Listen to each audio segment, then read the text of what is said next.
ডিভোর্সের পরে ধর্ষণ মামলা হতে পারে কিনা বা হয় কিনা। দেখেন, ডিভোর্সের পরেও কিন্তু ধর্ষণ মামলা হতে পারে।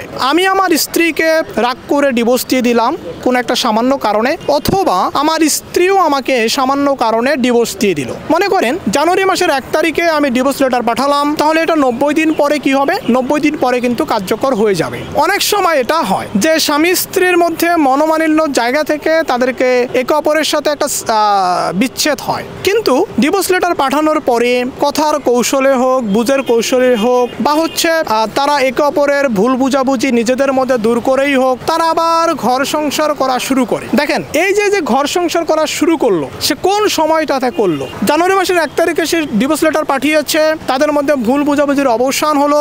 অবসান হওয়ার পরে এপ্রিল মাসে তারা আবার সংসার করা শুরু করলো।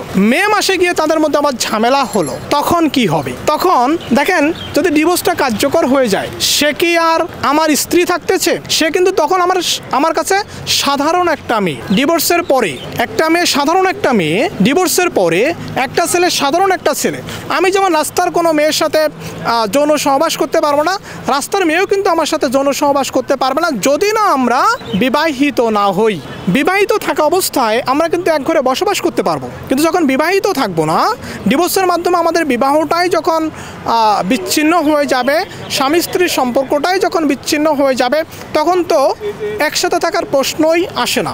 তাহলে দেখেন, এই ডিভোর্সটা কার্যকর হয়ে যায়। কার্যকর হয়ে যাবার পরে তাদের মনের অজান্তেই হোক বা সুস্থ মস্তিষ্কেই হোক, তারা যখন একসাথে বসবাস করা শুরু করে এবং পরবর্তীতে যখন আবার ঝামেলা হয়, তখন কিন্তু মেয়েটা চাইলে ধর্ষণ মামলা দিতে পারবে। কেন ধর্ষণ মামলা দিতে পারবে? এর কারণ হলো, সে কিন্তু তার ওয়াইফ ছিল না, সে কিন্তু একটা সাধারণ মেয়ের মতোই ছিল। কারণ তার স্বামীর সাথে যেই তার সম্পর্ক ছিল, বৈবাহিক সম্পর্ক, সেটা কিন্তু 3 মাস আগেই ছিন্ন করেছে। তাহলে তাদের মধ্যে যেই ফিজিক্যাল রিলেশন, তাদের মধ্যে যে চলাফেরা, এটা কোন সময়টাতে হচ্ছে? এটা হচ্ছে ডিভোর্স হওয়ার পরে। অর্থাৎ তখন কিন্তু তারা স্বামী স্ত্রী থাকতেছে না।